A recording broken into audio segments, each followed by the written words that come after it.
had a thoroughly bizarre experience the other day, and maybe you can shed light on what it means, because I don't fully understand it. But I was doing Rogan's podcast at your urging. So thank you for that. I had a great time. I love the podcast. Yeah, it was super, super fun. But it's very long. It was like 3 hours long. So, and I can't stop talking. So I'm another thing. And I'm going on about whatever, And at one point, I just blurted out for like 15 seconds something I've thought about recently, which is the use of the nuclear bombs, the only time they have been used, in August of 1945 against Hiroshima and then Nagasaki. Complex topic. A lot of it's not publicly well known. Okay. But just the bottom line fact that we dropped, particularly the bomb on Nagasaki, which was the Christian capital of Japan, by the way, that bomb was dropped on a church and killed, 3/4 of the Christians in the city, which bothers me as a Christian. But leaving even that aside, it killed civilians. It wasn't dropped on a military base. It was killed civilians. And I get why people did it, or maybe I don't get it, but I think 80 years later, we can say it's not something to brag about, incinerating civilians. I don't care what the context is. That's evil. That's basically all I said. Holy shit. Did I get attacked from the right? And I thought, and I don't even follow the attacks on me ever, but I kept getting texts from people. I can't believe you said that. Or people are mad at you for saying that. And I thought, of all the dumb, cruel, untrue things I have said over 30 years of just talking in public, a lot of which I regret, and I hope I've apologized for every bad thing I've said, but I've said a lot of really things are impossible to defend. That's what they attack me on? Yeah. What is that? Well, and just the fact, even as you're saying, again, if you want to attack you on something like, hey, you supported the war in Iraq. Oh, shit. There's a thing I really got this wrong. And it was, what a twisted society we live in. I defended Mitt Romney when he ran. Yeah. But guys, all of the people who got all of these wars wrong don't receive as much outrage as you for saying after the war was won. And by the way, if you know anything about it, aware. Was 5-star general Dwight Eisenhower was against the nuke. He said it was unnecessary. I'm aware. They were ready to negotiate a surrender. We didn't need to do this. But also there's just but I didn't even get into the details of that you were specific just saying thing. It's wrong on its face. Exactly. I was just, the principle of using nuclear weapons against a civilian population, you could construct in your mind a scenario where you could justify it, I guess.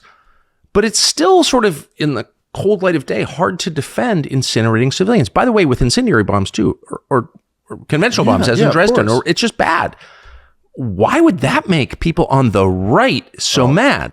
What is that? So this is my kind of theory on it, is that if you'll kind of notice, World War II, which is a long time ago at this point, generates this enormous, you said the thing, I love when you said that, about how you could tell there's an infection because you touch it. Yes. And people recoil. Yes. You can tell something's infected there, right? Yes. And I could sit here all day long and talk about how we shouldn't have fought World War I. Which we shouldn't have fought. Well, yeah, that's for sure. This will generate no controversy. I could say this all day long and go through how Woodrow Wilson was completely wrong to get us involved in World War I. And this, the Lusitania was bullshit. Yes.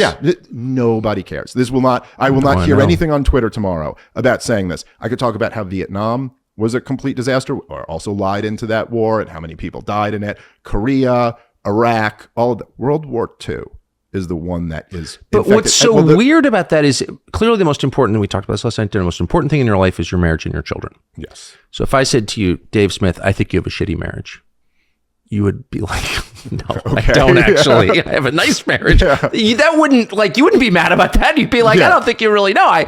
Because you're not hiding anything. Right.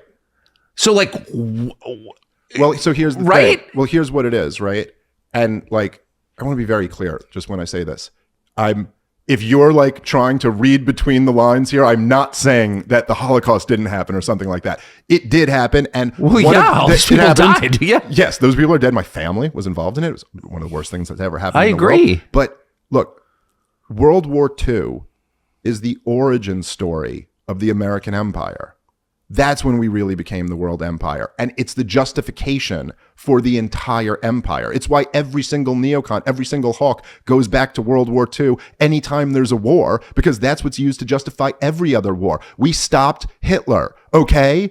We'd all be speaking German if it wasn't for the American military. So how dare you question the next thing? That's why Saddam Hussein was Hitler. Milosevic was Hitler. Putin's Hitler. Putin's Hitler. They're all Hitler. I can't tell you how many people I've heard and I've debated some of these people who defending Israel's attack on Gaza by going, well, we killed a lot of civilians in World War II, so just like that, as if Hamas are the Nazis. It's anything comparable. But the thing is that, so when you talk about World War II, you're only allowed to have the official narrative on it. And here it is. We all know what it is, right?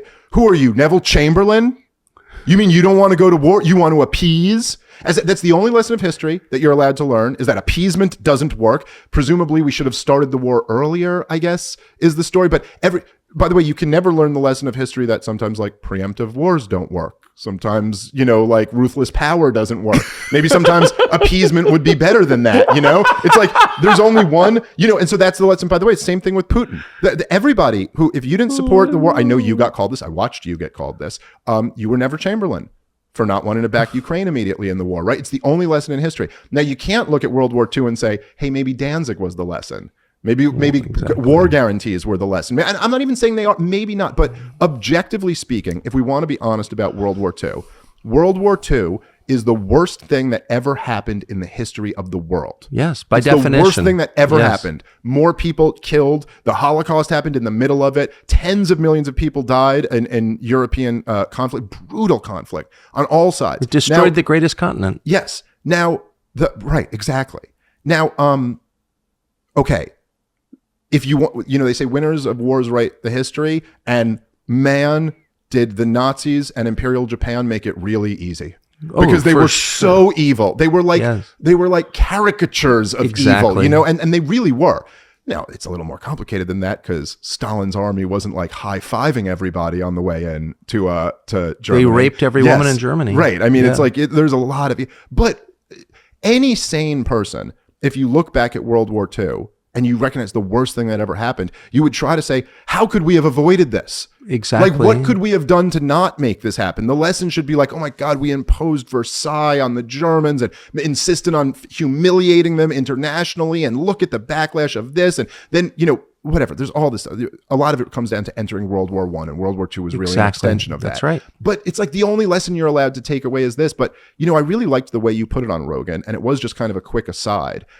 But look, it's just so evil on its face that I know human beings are amazing at doing mental gymnastics to justify anything. I've been doing a lot of debates on the topic of Israel, and I've been watching this firsthand. It's like you could watch videos every day on Twitter of babies, like suffocating to death under rubble. And like someone will justify that.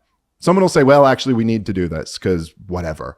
All of Hamas must be destroyed. Why exactly? Like, why is it absolutely necessary? You're telling me Israel, the fortress of the world, can't just not drop the ball again? You know what I mean? Like, there's not some other answer other than this. And of course, America must fund it for reasons. But it's like, no, actually, that is just evil.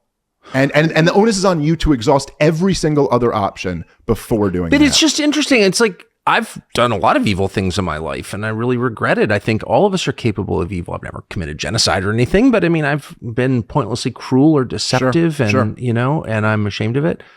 So I'm not judging even Harry Truman for this, but it's like, why is that so offensive?